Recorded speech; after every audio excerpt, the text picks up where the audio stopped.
지난주에 이어서 소요리 문답에 대해서 함께 나누고 있습니다. 소요리 문답 지난주에 설교를 듣고 나서 지지난주인가요? 설교를 듣고 나서 그래도 소요리 문답이 잘 뭔지 이해가 안 되신다고 말씀하시는 분이 계시더라고요. 소요리 잘 기억되시죠? 소요리가 뭘까요? 소, 작을 소, 그 다음에 요약된 요리 해서 리 해서 문답은 질문이란 뜻으로 짧고 간결하게 만든 요리 교약서가 소요리 문답서라고 부른다고 말씀을 드렸습니다. 그러니까 이제 교리는 성경의 뼈대와 같은 것이죠. 신구약 성경을 믹서기에 넣을 수는 없겠지만 믹서기 넣어서 갈아서 액기스를 나온다면 교리가 나온다고 해도 과언이 아닌 것입니다. 이 웨스트민스터 소요리 문답은요 17세기 영국 중반에 17세기 중반 영국에서 만들어졌습니다. 당시에 이제 우리 개신교인들을 향한 수많은 핍박과 환란이 있었죠. 그래서 바른 신학을 올바르게 정립해야 되겠다는 그 필요성을 느꼈기 때문에 1643년 7월에 이 웨스트민스터 이 사원 총회가 소집되었고 6년간 회의를 통해서 웨스트민스터 신앙고백서가 나오게 되었습니다.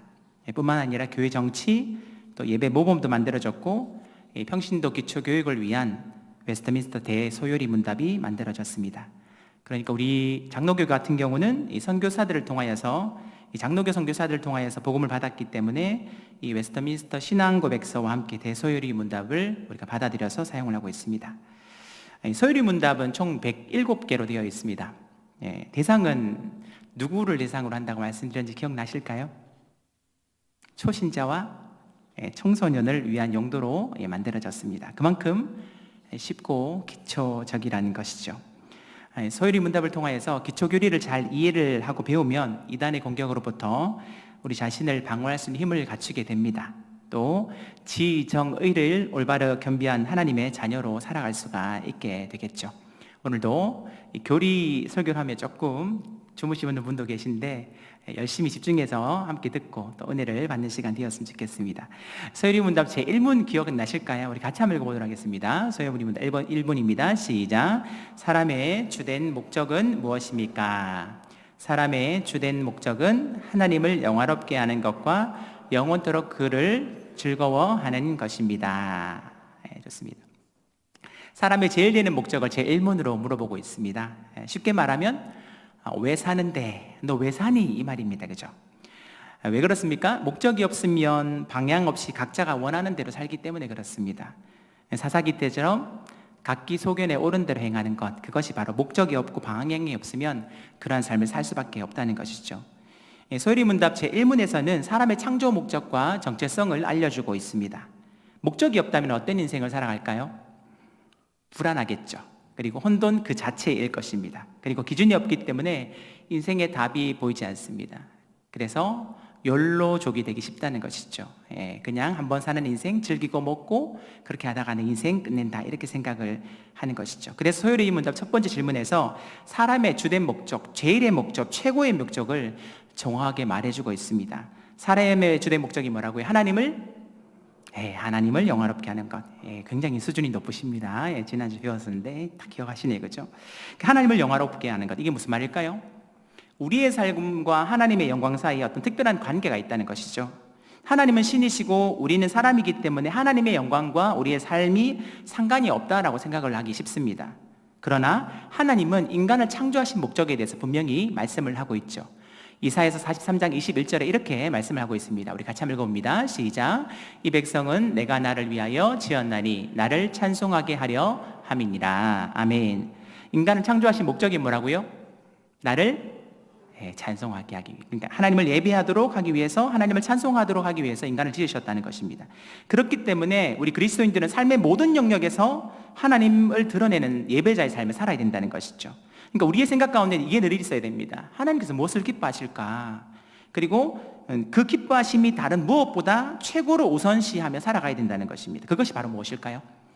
거룩입니다. 거룩. 많이 들어보셨죠? 거룩입니다. 그래서 하나님께서 내가 거룩하니 너희도 거룩할지어다 이렇게 말씀을 하셨습니다. 그렇다고 이 기독교 신앙의 거룩이라는 것은 불교처럼 산에 올라가서 세속과 단절된 생활을 하는 것이 아니라 비록 세상 가운데 살아가지만 세상에 속하지 않고 살아가는 구별됨, 거룩함을 말하는 것이죠. 그렇기 때문에 신자들은요, 혼자 있을 때나 가정에서나 교회에서나 직장에서나 삶의 모든 영역에서 하나님 그분을 인정하고 두렵고 떨림으로 살아야 합니다. 그러니까 신자의 모습이 교회 속에서나 세상 속에서 똑같아야 된다는 것이죠. 그런데 우리 성도님들 보시서 아시겠지만 교회에서는 굉장히 좋으세요. 너무 잘하시고 칭찬받고 하는데 세상에만 나가면 손가락질을 당하거나 욕을 얻어먹는 분들을 종종 보게 됩니다. 그러니까 우리가 이것을 기억해야 된다는 것이죠. 코람데오, 즉 하나님 앞에서 어떤 신전의식을 가지고 교회에서나 세상에서나 가정에서나 그리고 혼자 있을 때나 늘 동일한 삶을 살아가야 된다는 것입니다. 그러니까 먹는 것도 마시는 것도 운동을 하는 것도 진로를 정하는 모든 것들도 직업을 가지는 것도 결국은 무엇을 위해서 해야 된다? 하나님의 영광을 위해서, 그렇죠? 하나님을 영화롭게 하는 인생을 살아가기 위해서 그렇게 해야 된다는 것이죠. 그렇기 때문에 우리 안에 이 기준이 확실히 서 있으면요, 직업을 선택할 때도 고민하지 않습니다. 왜요? 뭐가 더 하나님 앞에 영광이 될까? 이걸 생각하면 고민하지 않는다는 것이죠. 그리고 결혼할 때도 마찬가지입니다. 내가 이 결혼이라는 공동체를 통하여서 하나님께서 나의 가정을 통하여서 믿음의 놀라운 역사를 이루어가기를 원하신다는 그 확고한 믿음이 있으면 불신자와는 잘 결혼을 하지 않을 것입니다. 그러니까 우리의 삶 전체를 하나님 앞에 영광 돌리는 삶을 살아야 된다는 것입니다. 그러니까 불신자들에게는 삶의 목적이 누구일까요? 바로 나입니다. 내가 원하는 대로 사는 것이죠. 하지만 신자에게는 누가 되어야 됩니까? 하나님이 되어야 됩니다. 그렇죠? 첫 번째는 사람의 주된 목적은 하나님을 영화롭게 하는 것이다, 이 말씀을 드렸습니다. 두 번째는 뭘까요? 사람의 주된 목적 두 번째는요, 영원토록 그분을 즐거워하는 것이다, 이렇게 이야기를 했습니다. To enjoy him forever, 이렇게 되어 있습니다. 하나님을 즐거워하는 것이 무슨 뜻일까요? 쉽게 말하면 하나님을 사랑하는 것입니다. 어떻게 해요? 마음과 뜻과 힘을 다해서 하나님을 사랑하는 것, 그것이 바로 즐거워하는 것이죠. 신명기 6장 5절에 보면 이렇게 말씀하고 있습니다. 우리 다 같이 읽습니다. 시작. 너는 마음을 다하고 뜻을 다하고 힘을 다하여 내 하나님 여호와를 사랑하라. 아멘. 하나님을 즐거워한다는 것의 그 내용의 가장 핵심은요, 우리의 마음과 뜻과 힘을 다하여서 하나님을 사랑하는 것입니다. 하나님께 집중하는 것입니다. 하나님의 뜻과 행하심을 기뻐하는 것, 기대하는 것, 어떠한 상황 속에서도 하나님을 묵묵히 따라가는 것, 그것이 바로 하나님을 즐거워하는 삶이라는 것이죠. 그런데 우리 신앙생활을 하다 보면요, 기분이 좋을 때만 하나님을 사랑하고 내 형편과 상황이 좋을 때만 하나님을 사랑하고 그렇게 즐거워할 때가 있다는 것이죠. 여기서 말하는 개념, 그런 개념입니다. 일시적으로 하는 것이 아니라 내 일생 동안, 아니 인생이 끝난 후에도 영원토록 그분만을 즐거워하고 따르는 것, 이것을 우리에게 이제 이야기를 하고 있다는 것이죠. 이게 어떻게 가능할까요? 하나님은 최고의 선이시기 때문에 그렇습니다. 하나님은 항상 옳으신 분이시기 때문에 그렇다는 것입니다. 그렇기 때문에 우리가 하나님을 늘 사랑하고 우리가 하나님을 늘 찬양하는 삶을 살아야 된다는 것이죠. 원래 인간은 하나님으로 인하여서 만족하는 존재로 창조가 되었지 않습니까? 따라서 세상의 어떠한 것들, 부와 명예와 권력으로 채우려고 하면 할수록 더 심한 갈증을 느낄 수밖에 없습니다. 목이 마르면 뭘 마셔야 되죠? 생수를 마시면 됩니다. 하지만 바닷물을 마시면 어떻게 됩니까? 더 갈증을 느끼게 되잖아요. 마찬가지입니다. 우리는요, 생수를 먹는, 즉 예수 그리스도란 생수를 먹게끔 창조되었는데 자꾸만 예수 그리스도 외에 다른 것을 먹게 되어지면 우리 안에 영적인 공허함들이 계속해서 느껴질 수밖에 없다는 것이죠. 그래서 부와 명예와 권력을 가지더라도 결국은 나중에 어떻게 고백합니까? 솔로몬의 고백 잘 아시죠? 헛되고 헛되니, 헛되고 헛되니 모든 것이 헛되도다 고백하고 나서 너희 창조주 하나님을 기억하라, 이렇게 이제 이야기를 하고 있다는 것입니다. 그러니까 사람은요, 하나님을 사랑할 때 완전한 행복을 느끼게 된다는 것입니다. 믿으시나요? 아멘. 그렇습니다. 맞습니다.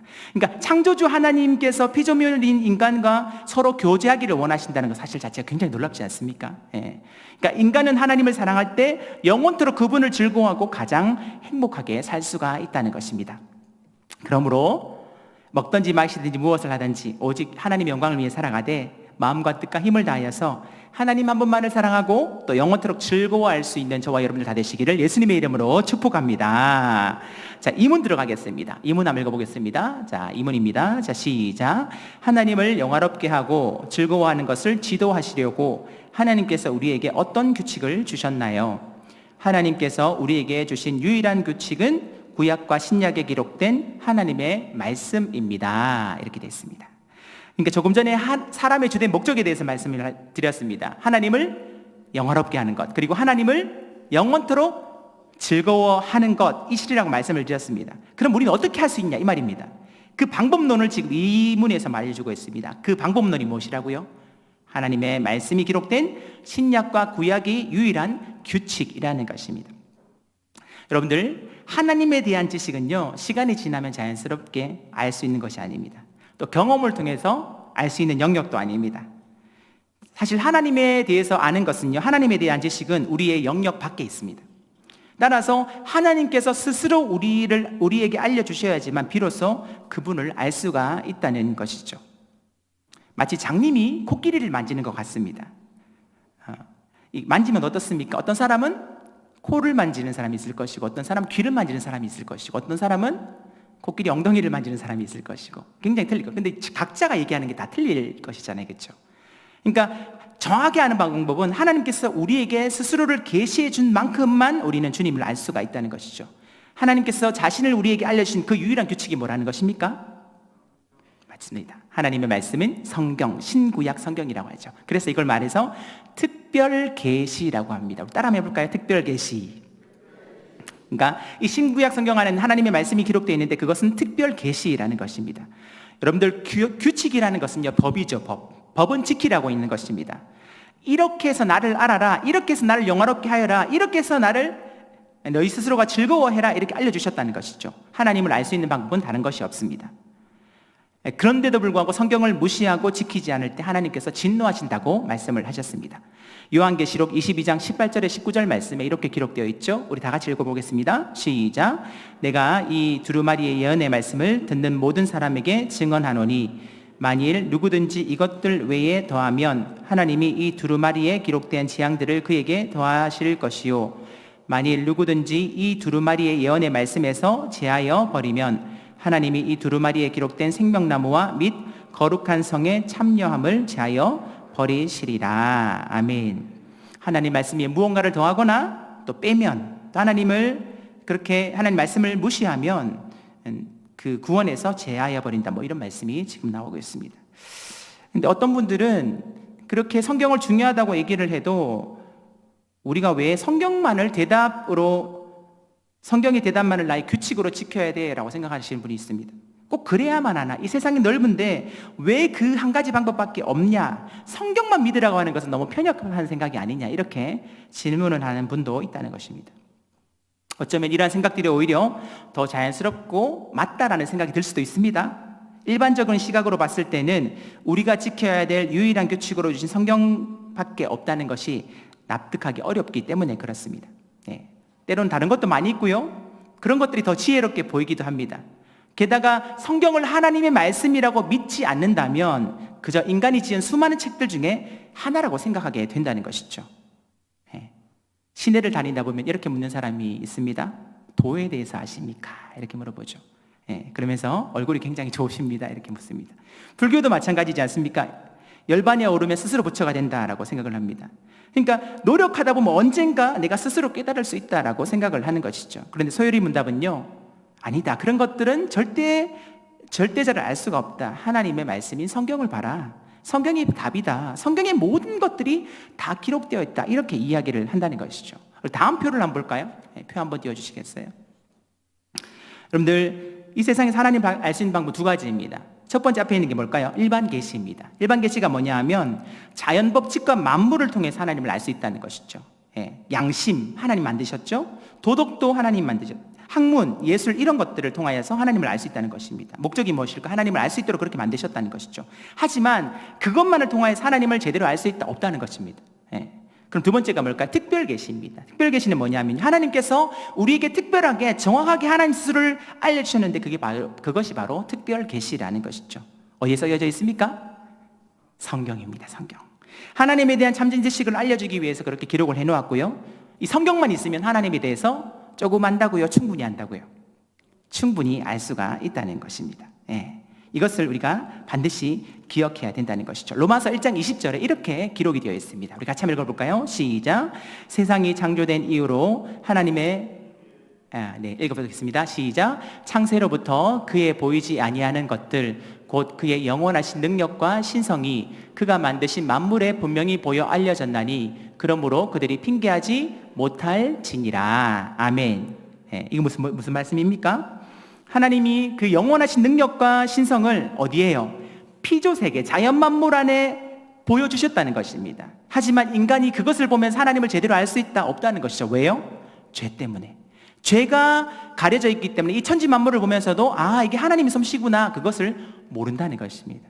하지만 우리가 예수님을 믿고 나서는요, 여러분들 그런 경험 해보셨을 것입니다. 예수님을 믿고 성령을 체험하고 나서는요, 길거리 지나가는 나뭇잎들도 찬양하는 것 같고, 산꼭대기 올라가서 천지 이렇게 제주도 성산 일출봉 같은 데 가서 딱 보면요, 믿지 않는 사람들은 와 멋있다 이렇게 끝내지만, 우리 믿는 사람들은 어떻게 합니까? 올라가서 찬양을 합니다. 왜요? 하나님께서 만드신 그 신묘막측한 솜씨가 너무나 놀라워서 그러면서 그 자연 만물을 보면서 하나님을 찬양을 한다는 것이죠. 제가 지난 교회 사역을 할 때 중고등부 애들을 여름 수련회를 겨울 수련을 데려갔습니다. 성산 일출봉에 제주도로 수련을 갔었거든요.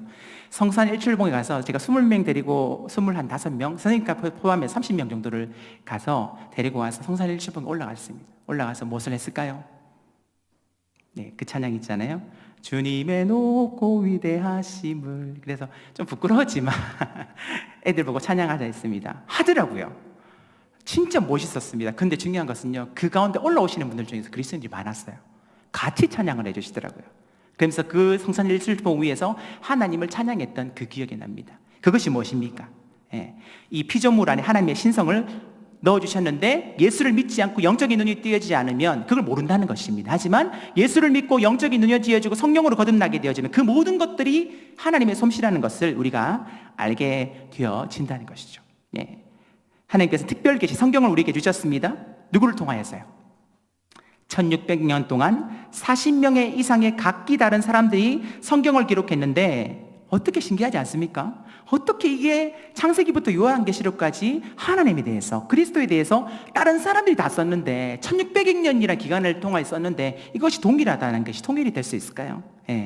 각기 다른 사람이 각기 다른 시대에 썼다면 내용도 달라져야 되는 것이 당연하다는 것이죠. 이게 어떻게 가능합니까? 하나님께서 친히 사람들에게 감동을 주셔서 쓰게 하셨기 때문에 이게 가능하다는 것입니다. 디모데후서 3장 16절에 보면 이렇게 말씀하고 있죠. 우리 같이 한번 읽어볼까요? 시작. 모든 성경은 하나님의 감동으로 된 것으로 교훈과 책망과 바르게 함과 의로 교육하기에 유익하니, 이렇게 되어 있습니다. 두 번째 한 말씀 볼까요? 베드로서 1장 21절입니다. 자, 시작. 예언은 언제든지 사람의 뜻으로 낸 것이 아니요 오직 성령의 감동하심을 받은 사람들이 하나님께 받아 말한 것임이라. 아멘. 여기 감동이란 헬라어는요, 테오프 뉴스토스 이렇게 합니다. 하나님께 숨결을 넣으셨다는 그런 의미입니다. 다시 말해 성경은요, 단순한 사람의 생각이 아니라 하나님의 숨결이 담겨져 있다는 거예요. 그래서 우리는 성경의 무호성을 믿습니다. 성경에는 오류가 있다 없다? 없다는 것이죠. 그래서 우리는 하나님의 말씀이 절대 진리라고 인정할 수밖에 없다는 것입니다. 여러분들 만약에 성경이 없다면요, 우리가 하나님이 어떤 분인지 알 수 있을까요? 모릅니다. 그분이 어떤 일을 행하셨는지 모릅니다. 어떤 복을 주시는지도 모르고요, 창조와 종말이 뭔지도 모르고요, 죄가 뭔지도 모르고 예수 그리스도가 누구인지 모른다는 것이죠. 천국과 지옥도 모릅니다. 재림이 무엇인지 모릅니다. 부활이 무엇인지 몰라요. 성경이 없다면 그 모든 것들을 알 수가 있다 없다? 없다는 것입니다. 그런데 놀라운 것은 성경에 그 모든 것들이 기록되어 있기 때문에 우리는 그 모든 것들을 알 수가 있다는 것이죠. 할렐루야. 아멘. 그렇습니다. 물론 성경이 있기 전에는요, 그 구약에 보면 빽빽한 구름 가운데서 모세에게 친히 주님께서 말씀하셨지만, 성경이 기록된 이후에는요, 오직 성경을 통하여서만 우리에게 알려주십니다. 성령 충만할 때도 마찬가지입니다. 성령님께서 우리 가운데 충만케 역사하시면 새로운 것을 말씀하시는 것이 아니라 예수님께서 이미 말씀하신 것을 알려주신다라고 그렇게 하였습니다. 어떻게 하면 하나님을 영화롭게 하고 영원토록 그분을 즐거워할 수 있는 것인지, 그 방법이 어디 쓰여져 있다고요? 성경에 쓰여져 있다는 것입니다. 예전에 그런 책이 유행했었죠. 하나님의 음성을 듣는 법, 이런 책이 많이 유행했습니다. 그래서 굉장히 인기가 많았습니다. 기도하다가 하나님의 음성을 듣고자 좀 이렇게 치우쳐서 그런 행동들을 했었죠. 직통계시라고 하죠. 물론 성령님께서 우리 마음 가운데 감동을 주실 때가 있습니다. 하지만 위험한 것은 그것이 사단의 음성일 수도 있고 내 생각을 하나님의 음성으로 착각할 때도 있다는 것이죠. 그렇기 때문에 우리는요, 항상 분별을 해야 됩니다. 뭐로 분별해야 될까요? 하나님의 말씀으로 분별을 해야 된다는 것입니다. 항상 성령 충만하면 좋겠지만 인간은 연약할 때가 더 많기 때문에 이런 것들을 늘 경계해야 된다는 것입니다. 그러면 하나님의 음성은 어디에 기록되어 있습니까? 하나님의 말씀인 성경에 이미 다 기록이 되어 있다는 것입니다. 그래서 우리는 성경을요, 완전하다라고 얘기하고 성경만으로 충분하다라고 얘기하는 것입니다. 성경 외에 더 이상 필요 없다 이렇게 말을 한다는 것이죠. 성경이 체계의 권이고 성경만으로도 완전하고 성경만으로도 충분하다는 것입니다. 그래서 시편 19편 7절에서 9절까지 이렇게 말씀하고 있습니다. 우리 다 같이 한번 읽어볼까요? 시작. 여호와의 율법은 완전하여 영혼을 소성시키며 여호와의 증거는 확실하여 우둔한 자를 지혜롭게 하며 여호와의 교훈은 정직하여 마음을 기쁘게 하고 여호와의 계명은 순결하여 눈을 밝게 하시도다. 여호와를 경외하는 도는 정결하여 영혼까지 이르고 여호와의 법도 진실하여 다 의로우니. 아멘. 그렇죠? 여호와 율법은 완전하답니다. 아멘. 그렇죠? 뿐만 아니라 영혼을 소생시킨답니다. 우둔한 자를 지혜롭게 한대요. 여호와의 교훈은 정직하여 마음을 기쁘게 하며 순결하여서 눈을 밝게 한답니다. 여호와를 경외하는 도는 정결하여 영혼까지 이르고 여호와의 법은 더 진실하여 다 의롭다라고 분명히 말씀을 하고 있다는 것이죠. 여러분들 말씀 안 보고 기도만 하면 뭐가 되는지 아십니까? 기독교 무당이 됩니다. 기독교 무당. 말씀 하나 안 보고 계속 기도만 하면요, 기독교 무당이 되기 굉장히 쉽습니다. 그렇기 때문에 우리는 항상요, 말씀 보면서 기도하고 말씀 붙들고 기도하고 이렇게 해야 된다는 것이죠. 기도 응답 받더라도 그 말씀이 항상 분별하고 이렇게 해야 된다는 것이죠. 그래야지 우리는 건강한 신앙생활을 할 수가 있고 한쪽으로 치우치지 않을 수가 있게 된다는 것입니다. 어떻게 살아야 될지, 무엇이 진리인지 옳고 그름의 기준이 없이 하나님께서 그냥 인간을 만들어 놓으시고 너희들 알아서 나를 섬겨봐 라고 하지 않으셨습니다. 만약 그랬다면 우리에겐 답이 없습니다. 우리가 어떻게 할 줄 몰라서 그냥 살다가 죽는 덧없는 인생이 될 것입니다. 그런데 그런 우리에게 유일한 규칙인 성경을 우리에게 선물로 주셨다는 것입니다. 너무 감사하지 않습니까? 예전에 제가 봤던 영화 중에서 그런 영화가 있었습니다. 어떤 그 세계에 성경을 갖다가 성경이 없어졌는 거예요. 그 성경을 찾기 위해서 막 이렇게 다니는 그런 영화였습니다. 굉장히 감명 깊게 기억이 납니다. 하나님께서 우리가 그분을 영화롭게 하고 영원토록 즐거우게 있기 위한 방법으로 성경을 주셨을 뿐만이 아니라 성경의 원저자이신 성령님을 우리 안에 보내주셨다는 것입니다. 그렇기 때문에 성경을 읽을 때 늘 누구를 의지해야 될까요? 성령님을 의지해야 됩니다. 성령님 이 말씀이 무엇인지 저에게 알려주십시오. 또 깨닫게 해주십시오. 그렇게 계속해서 기도하면서 말씀을 읽다 보면 그 주시는 그런 놀라운 진리를 깨닫게 되어진다는 것이죠. 이 사실이 매우 중요합니다. 그러면 성경은요, 창세기부터 요한계시록까지 누구를 계속 증거하는 것일까요? 예수 그리스도입니다. 요한복음 5장 39절에 이렇게 말씀을 하고 있습니다. 자, 읽어볼까요? 시작. 너희가 성경에서 영생을 얻는 줄 생각하고 성경을 연구하거니와 이 성경이 곧 내게 대하여 증언하는 것이니라. 아멘. 그렇죠? 창세기부터 요한계시록까지 모든 성경은 예수 그리스도를 가리킵니다. 창세기 때는요, 여자의 후손으로 오신다고 말씀하셨고요, 출애굽기 때는 유월절 어린 양으로, 레위기에는 속죄제물로, 민수기에는 노뱀으로, 그리고 신명기에는 모세와 같은 선지자로, 시편에는 메시아로, 이사야에서는요 고난받는 종으로 오신다고 말씀하셨고, 복음서에서는 십자가에 죽으시고 부활하신 구주로 오신다고 말씀하셨고, 마지막 요한계시록에서는요 예수님을 만왕의 왕으로 오신다라고 그렇게 말씀을 하고 있다는 것입니다. 그렇기 때문에 성경을 이야기하면서 예수님을 빠지면 될까요? 안 될까요? 절대로 안 됩니다. 모든 것들이 예수님을 향하고 있기 때문에 예수님을 가리켜야 된다는 것입니다. 그러므로 특별 계시인 신구약 성경을 통하여서 하나님을 영화롭게 하고 영원토록 그분만을 즐거워하는 삶을 살아갈 수 있는 저와 여러분 다 되시기를 예수님의 이름으로 축복합니다. 마지막으로 소요리 문답 3문은 무엇을 말하고 있을까요? 우리 같이 한번 읽어볼까요? 자, 시작. 성경이 주로 가리키는 것은 무엇인가요? 성경이 주로 가리키는 것은 사람이 하나님에 관하여 믿을 것이 무엇인가, 그리고 하나님께서 사람에게 어떤 의무를 요구하시는가입니다. 이렇게 되어 있습니다. 자, 제 1문에서는요 인간을 창조하신 목적에 대해서 이야기했습니다. 하나님을 영화롭게 하는 것과 그분 영원토록 그분을 즐거워하는 것. 2문에서는요 그 목적을 이루기 위해서 주신 유일한 규칙이 성경이라고 말씀을 드렸습니다. 그러면 성경이 무슨 내용인지, 어떻게 구성되어 있는지 알아야 되겠죠. 그것이 바로 3문에 나와 있다는 것입니다. 한번 띄워주시겠어요? 그래프? 이렇게 되어 있습니다. 그러니까 여기 한번 보시면요, 107문까지 되어 있는데 1문부터 38문까지는 뭐라고 되어 있습니까? 사람이 하나님에 관하여 믿을 것이 무엇인가, 지식, 하나님에 대한 지식을 얘기합니다. 그리고 39문부터 107문까지는 뭘까요?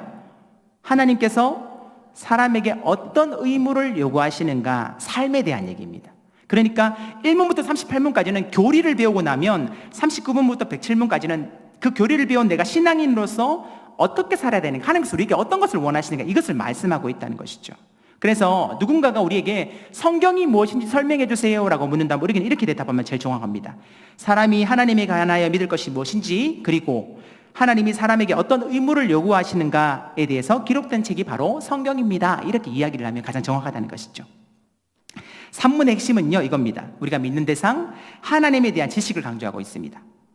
믿으면 지식이 반드시 필요합니다. 하나님에 대해서 올바로 알아야 되겠죠. 무엇을 믿는지 알지 못하고 덮어놓는 믿음은요, 맹신이라고 합니다. 맹신. 알지도 못하면서 무조건 믿습니다 이렇게 하면 그건 맹신이라는 것이죠. 믿는다는 것은요, 공부하는 것과 마찬가지입니다. 하나님을 알려면 성경을 반드시 공부를 해야 된다는 것이죠. 그리고 소요리 문답의 산문은요, 하나님이 우리에게 무엇을 요구하시는가를 강조합니다. 참신앙은 우리의 믿음의 대상이 요구하시는 것을 행하는 것이죠. 하나님이 어떤 분인지를 바로 알아야지만 하나님께서 우리에게 무엇을 요구하는지를 우리는 알 수가 있다는 것입니다. 따라서 내가 따를 대상과 내가 사랑할 대상을 분명히 알아야 됩니다. 하나님이 무엇을 좋아하시는지, 무엇을 기뻐하시는지 그것을 알아야지만 그분의 성품에 참여할 수가 있고, 또 그분께 사신 일에 감사할 수가 있으며 마침내 자발적으로 주님을 따르는 삶을 살게 되어진다는 것입니다. 그것이 바로 참 순종이고 참 자유한 신앙이라는 것입니다. 오늘 말씀을 정리하겠습니다. 오늘 소요리 문답 제2문과 3문에 대해서 배웠습니다. 정리하면 첫 번째 이런 겁니다. 특별 계신 하나님의 말씀을 통하여서 하나님을 제대로 섬기십시오 라는 것과요, 두 번째는 특별 계신 하나님의 말씀을 통하여서 하나님이 기뻐하시는 삶을 사십시오 라는 것입니다. 하나님을 영화롭게 하고 영원토록 그분을 즐거워하기 위해서 유일하게 주신 규칙이 뭐라고요? 그것이 바로 성경이라는 것입니다. 종교개혁은요, 믿음으로만 의롭게 된다라고 외쳤습니다. 믿음으로 의롭게 된다고 외쳤죠. 오직 믿음을 가르쳤습니다. 그러나 동시에 참된 믿음은요, 반드시 선한 열매를 맺는다라고 가르쳤습니다.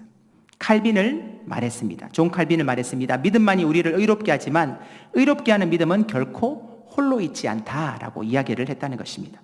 교리는 삶을 위한 것이고 삶은 올바른 교리에서 나옵니다. 하나님을 깊이 알면 알수록 우리는 더욱 순종하게 되어지고 순종할수록 더 깊이 하나님을 경험하게 된다는 것입니다. 하나님께서 오늘 우리에게도요, 무엇을 믿어야 하는가, 그리고 어떻게 살아야 되는가를 이 소요리 문답을 통해서 우리에게 교훈하고 있습니다. 그러므로 말씀을 배우는 데서만 멈추지 말고 그 말씀을 삶으로 살아내므로 하나님께 영광 돌리며 살아가는 우리 드림교회 모든 성도님들의 복된 삶이 다 되시기를 예수님의 이름으로 축원합니다. 이 시간 찬양하며 기도함으로 나가겠습니다.